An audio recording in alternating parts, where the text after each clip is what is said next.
complaints upon complaints. I decided to tell him, but all the same, a lot of people have been coming on their own and also collectively to tell him that things are not going the way it should. That is when it comes to like putting people in certain positions, because most of these people that are occupying some agencies, number one, nobody knows them. Number two, they don't know our manifesto, our party manifesto. They don't know what we campaign for. They were not part of us completely. They don't have a mission. They don't have a vision of our APC. I have my own right, to say how I feel about something. If it continues like this, I'm not going to be part of any movement again, because I need to work with the people that we have started the journey collectively as a teamwork, so that we can achieve what we want to achieve, so that he will leave a legacy. Have you told your husband all this? Yeah, he knows. He knows.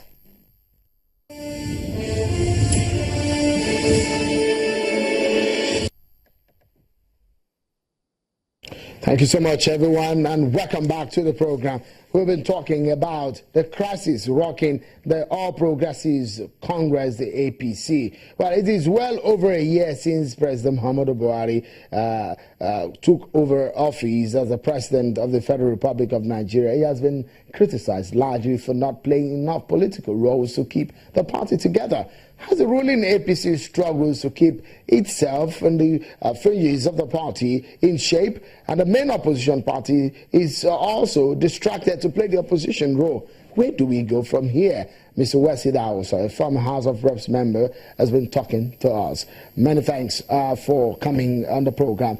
If you look at what it played out in Ondo State, on one hand, and the kind of situation or the kind of disagreement we saw between the former Lagos governor, Bola Tinubu, and Mr.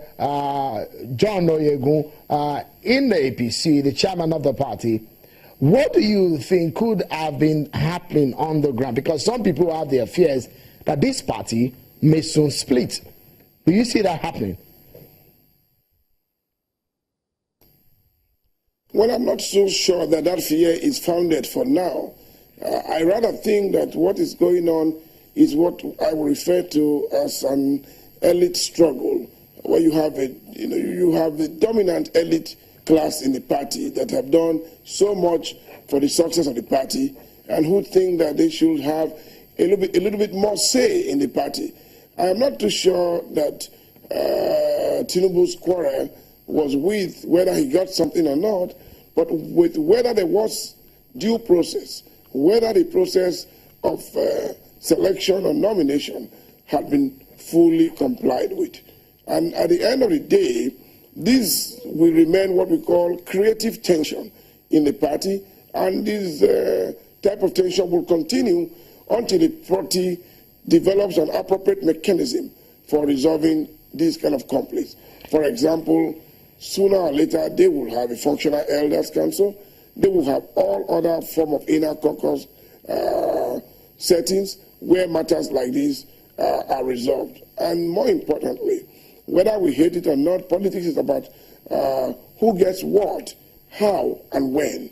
So long as we continue to have the issues of inadequate appointments, inappropriate appointments, some not meriting it, some over-meriting it, etc., these type of questions will continue to arise. But it surely will not affect the foundation of the party, because the party is put together on the basis of a vision and ideology.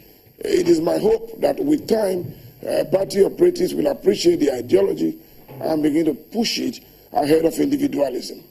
If you look at, let me quickly remind a lot of people about how the APC itself came together, and some people have fears that if you look at the body language and the overtures that we have seen, for example, in Ondo, we saw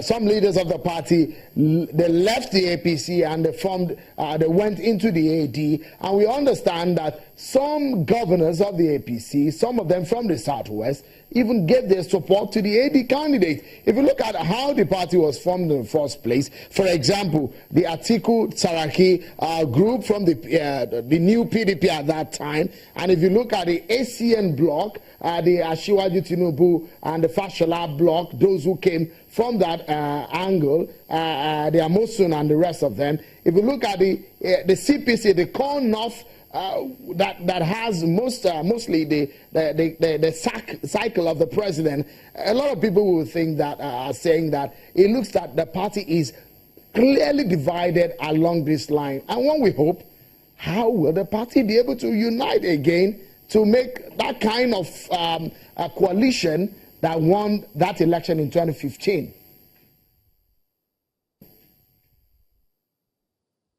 Well, I think that the unity of the party, first of all, is based on the leadership that the party gets. You must appreciate the fact that whether we like it or not, it's now a large party, it's a ruling party. There is so much in it, and there are plenty of intrigues in the party. So you have to realize that the party requires a very solid, strong leadership. I am not too sure, with the greatest respect, that the party has that at the moment. The other point I would like to make is that do not also forget the fact that the governors of the party are strong elements in the party and play a major role in party cohesion. So I am convinced that with the type of control and the geography of their power dimension in Nigeria, it would be a bit difficult to expect so soon that the party will collapse like a pack of cards. But rather, what I expect is that there will continue to be political movements which are characteristic of pseudo-democracy, African type of democracy, where there are no strong ideologies. So movement is usually on convenience and gravitation towards the source of power. Right now, APC has the power, and if you ask me, do not be surprised to see more people moving in that direction. So I am not too much sure that those who speculate division and separation may be scientifically correct for just now. If you look at most of the overtures that we're seeing in this line has been from the southwest region, and a lot of people will give a big question if mathematically, if you look at how the election votes came, one may give a sense of how important that block is. But again, to round up this conversation right now, you've mentioned weak leadership of the APC at the center. But again, how will the party get out of these weak or these situation? Because a lot of people will believe that if something quick is not done, the party is in danger of a split. Well, I think the first thing they have to do is to call what I would call a reaffirmation Congress, which will be involved, which will involve selected leaders, opinion molders, and influence peddlers within the party.